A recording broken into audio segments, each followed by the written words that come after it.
어느 작은 마을에 공리라는 이름을 가진 예리한 청년이 살고 있었습니다. 공리는 늘 세상의 진리를 탐구하며 다른 사람들에게 도움이 되고자 했습니다. 그의 방에는 다양한 철학자들 이책이 가득 차 있었고 그 중에서도 존 스튜어트 미래 공리주의는 그의 인생의 경전과도 같았습니다. 하루는 공리가 마을 광장을 걷고 있을 때 그 주변에서 다소 소란스러운 군중의 소리가 들려왔습니다. 마을의 촌장인 할아버지가 다급한 목소리로 외쳤습니다. 여러분, 큰일입니다. 이번 축제에 심각한 문제가 생겼습니다. 마을의 연례 축제는 올해도 성대하게 치러질 예정이었지만 불행히도 핵심 이벤트인 대형 불꽃놀이를 진행할 수 없는 상황이었습니다. 불꽃놀이를 준비하는 팀원이 갑작스런 사고로 참가할 수 없게 되었고 대체할 사람을 곧바로 구할 수도 없었습니다. 마을 사람들은 실망감에 젖어 분위기도 가라앉고 말았습니다. 이를 본 공리는 깊이 고민한 후 미래 공리주의 철학을 떠올렸습니다. 최대 다수의 최대 행복을 실현하기 위해서라면 어떻게 해야 할까? 자신의 두 손으로 사람들의 얼굴에 다시 미소를 되돌릴 수 있을까? 공리는 곧바로 행동에 나섰습니다. 먼저 그는 마을의 모든 젊은이들을 소집했습니다. 여러분, 우리 모두의 행복을 위해 서로의 지혜를 모아보지 않겠습니까? 그는 계층과 연령을 막론하고 모든 이들에게 협력을 요청했습니다. 팀은 빠르게 조직되었고 공리는 각각의 구성원이 할 수 있는 일을 분업화하여 불꽃놀이 준비 작업을 재개했습니다.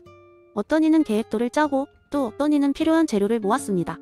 시간이 지날수록 그들의 얼굴에는 자신감이 피어올랐습니다. 모두가 함께 힘을 모아 직접 나서게 되니 상황은 점차 나아졌습니다.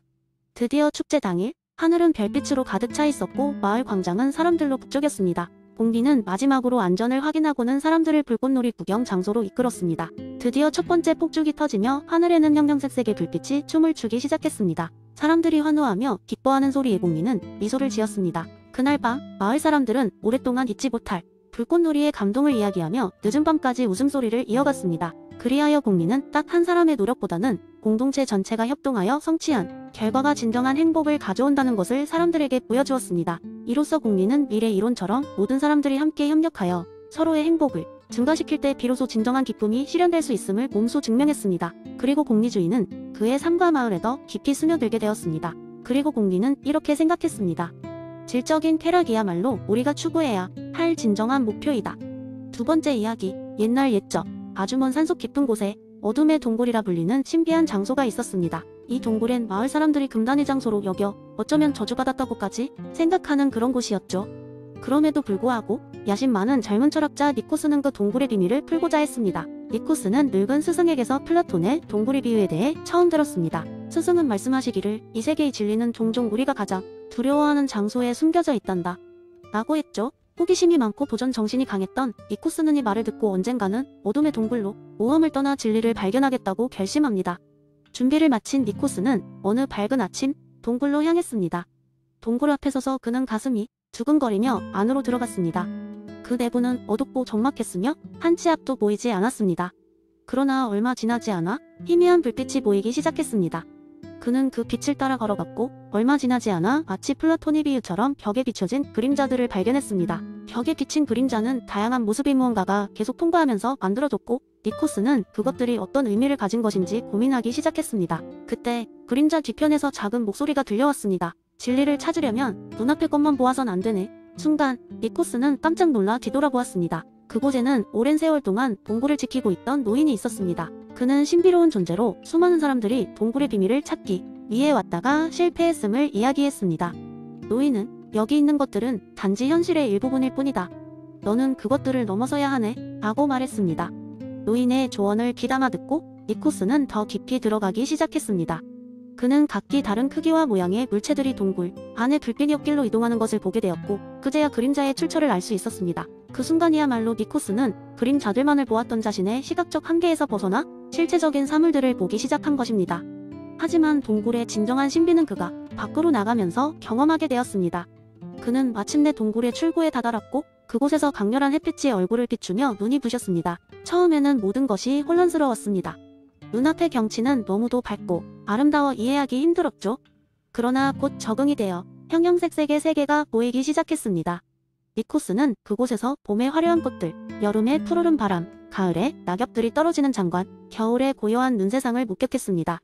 그는 깨달았습니다. 이 밖의 세계는 동굴 안의 그 어떤 그림자보다도 진실되고 아름다웠습니다. 그는 마을로 돌아와 사람들에게 그 경험을 전하며 동굴의 이야기만 메어있지 말고 자신의 삶 속에서도 진리의 추구와 철학적 사유의 중요성을 간직하라고 말했습니다. 많은 이들이 그의 이야기에 감명을 받아 새로운 모험을 떠났고 그렇게 마을은 변화의 바람이 불기 시작했습니다. 니코스의 이야기는 세상 곳곳으로 퍼져나갔고 그는 그 후로도 진리와 지혜를 추구하는 철학자로서 존경받았습니다.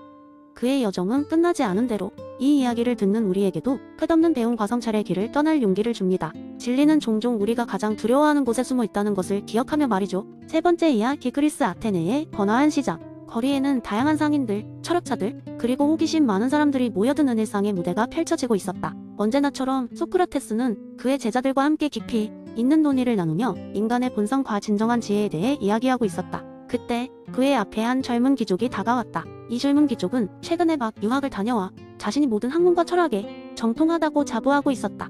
젊은이는 소크라테스를 만나자마자 자신이 얼마나 많은 것을 알고 있는지를 자랑하기 시작했다. 그는 수학, 천문학, 문학, 그리고 철학에 이르기까지 자신이 공부한 모든 것을 하나씩 늘어놓으면서 자신이 얼마나 지혜로운지를 과시했다. 소크라테스는 그의 이야기를 조용히 듣고 나서 그에게 한 가지 질문을 던졌다. 그대가 알고 있는 많은 지식 가운데 신들이나 사람들에 대해 아는 것이 얼마만큼이나 되는가? 그리고 그 지식들은 그대에게 삶의 진정한 의미를 꽤 뚜렷이 보여주고 있는가? 젊은이는 잠시 당황하더니 아마도 이 질문이 그렇게 어렵지 않다고 생각하고는 자신이 가진 다양한 지식들을 통해 인간의 본성과 사람들 사이의 관계, 그리고 우주의 질서에 대해 설명하기 시작했다. 그는 그 자신의 견해가 얼마나 똑똑하고 논리적인지를 소크라테스에게 증명하려고 애썼다. 소크라테스는 잠시 고개를 끄덕이며 듣다가 다시 말했다. 그것은 그대가 배운 것들이고 나 역시 아주 흥미롭게 들었다네. 하지만 진정한 지혜는 그대가 알고 있다고 생각하는 것 이외에 그대가 알지 못하는 것을 아는 데에도 무겁게 치해야 하네. 내가 신탁을 받았을 때 그들이 내가 가장 지혜롭다고 했다네. 하지만 나의 유일한 지혜는 내가 아는 것이 없음을 아는 데에서 온다네. 젊은이는 그 말에 약간 격분하였다. 하지만 저는 모든 것을 배웠습니다. 모든 것을 안다고요? 소크라테스는 미소를 지으며 말했다. 바로 그게 문제라네. 그대는 모든 것을 안다 고 생각함으로써 사실은 그대가 채워야 할 지식의 빈 컵들이 얼마나 많은지를 보지 못한 걸세. 나는 나의 무지를 인정하며 그것을 채우기 위해 항상 새로움을 배우고자 하지. 그대가 정말로 지혜롭고자 한다면 그대의 무지를 인정하고 더 알아가도록 하게. 그 말에 젊은 귀족은 처음에는 불편한 듯 보였지만 곧 소크라테스의 말뜻을 이해하기 시작했다. 진정한 지혜란 단순히 지식을 쌓는 것이 아니라 자신의 한계를 알고 그것을 넘기 위해 끊임없이 배우고 탐구하는 자세에 있으며 다른 이들과의 대화를 통해 견해를 넓히고 새로운 통찰을 얻는 것이었다. 이날의 대화는 젊은이에게 큰 깨달음을 주었고 이후 그는 인간의 본성과 진리에 대해 더 깊게 탐구하기 시작했다. 이렇게 소크라테스는 자신의 조용한 대화와 간단한 질문을 통해 가장 은밀한 방식으로 사람들에게 가장 중요한 메시지를 전달했다. 그것은 바로 무지의 지에 대한 깨달음이었다. 네 번째 이야기, 옛날 옛적 하늘과 땅이 맞닿는 곳에 이상한 도시가 있었다. 그 도시는 영원시계 도시라 불렸고 그곳의 모든 주민들은 시간의 무한한 반복 속에서 살아가고 있다고 믿었다. 흥미롭게도 이 도시는 한낮의 태양빛도 깜깜한 밤의 어둠도 아닌 황혼에 머물러 있는 듯 했다. 이것은 영원 회귀의 개념을 가장 잘 상징하는 풍경이었고 그곳에서 시간을 보내는 것은 마치 끝이 없는 루프를 도는 것과 같았다. 영원시계 도시의 주민 중에는 시계 수리공으로 일하던 한 남자 이름하여 요한이 있었다. 그가 고치는 시계들은 모두 각자의 시간을 살고 있었지만 기이하게도 정오에 맞춰지면 다시 원점으로 돌아가는 것이었다. 요한은 매일같이 시계와 씨름하며 오늘이 정말 어제와 똑같을까? 라는 질문을 스스로에게 던지곤 했다. 어느 날 요한은 우연히 오래된 시계 속에서 이상한 낡은 쪽지를 발견하게 된다. 쪽지에는 다음과 같은 메시지가 적혀 있었다. 너의 삶이 영원히 반복된다면 너는 그 삶을 어떻게 살아가겠느냐? 요한은 이 질문을 계속해서 생각하게 되었고 이내 자신이 반복해야 할 삶을 긍정적으로 만드는 방법을 모색하기 시작했다. 요한은 우선 자신이 매일 쉽게 지나치던 작은 것들을 소중히 여기는 법을 배우기로 마음먹었다. 예를 들어 아침마다 마시는 커피의 향기, 거리에서 들려오는 아이들의 웃음소리, 가게 창문에 비치는 따뜻한 햇살 등을 다시금 주의 깊게 느꼈다.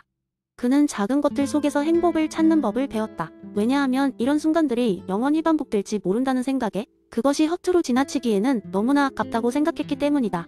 그리고 더 나아가 요한은 주변 사람들과의 관계를 새롭게 정립하려고 했다.